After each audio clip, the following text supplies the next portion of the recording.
মার্কিন গাড়ি নির্মাতা প্রতিষ্ঠান টেসলার সিইও এলন মাস্কের দাবি ছিল তার কোম্পানি তৈরি করছে ভবিষ্যতের গাড়ি, যেখানে অটোপাইলট ফিচারের মাধ্যমে গাড়ি চালাতে দরকার হয় না কোনো চালকের। এমনকি দাবি ছিল মানুষের চাইতেও ভালো গাড়ি চালায় তারই প্রযুক্তি। এটিকে ভবিষ্যতের বাহন বলে দাবি করে বিশ্বের অটোমোবাইল শিল্পে নতুন আলোড়ন তোলে টেসলা।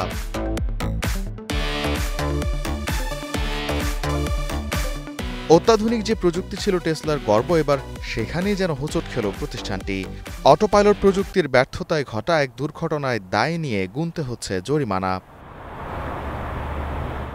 রয়টার্সের খবরে বলা হয়, সড়ক দুর্ঘটনায় টেসলাকে দায়ী করে $৩২৯ মিলিয়ন ক্ষতিপূরণের নির্দেশ দিয়েছে যুক্তরাষ্ট্রের ফ্লোরিডা অঙ্গরাজ্যের মায়ামি ফেডারেল আদালত। 2019 সালের ওই দুর্ঘটনায় গাড়ির অটোপাইলট ফিচারের ত্রুটিকেই আংশিক দায়ী করা হয়। আদালত দুর্ঘটনায় নিহত নাইবেল বেনাভিদেস লিওনের পরিবার এবং তার তৎকালীন সঙ্গী ডিলন অ্যাঙ্গুলোকে অর্থ পরিশোধে টেসলা কর্তৃপক্ষকে আদেশ দেন। অটোপাইলট ফিচার নিয়ে আগে আরও মামলা হলেও সেগুলো আদালতের বাইরেই মীমাংসা করে নেয় টেসলা।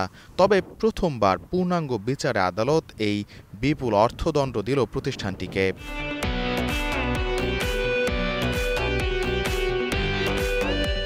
যখন রোবোট্যাক্সি ও সম্পূর্ণ স্বয়ংক্রিয় গাড়ি বাজারে ছাড়ার প্রস্তুতি নিচ্ছে টেসলা, তখন এই ধরনের রায় বড় ধরনের ধাক্কা বলে মনে করছেন বিশেষজ্ঞরা।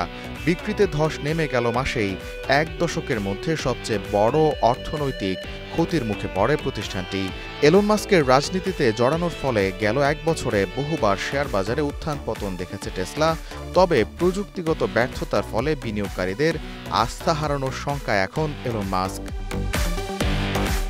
গোলাম কিবরিয়া, স্টার নিউজ।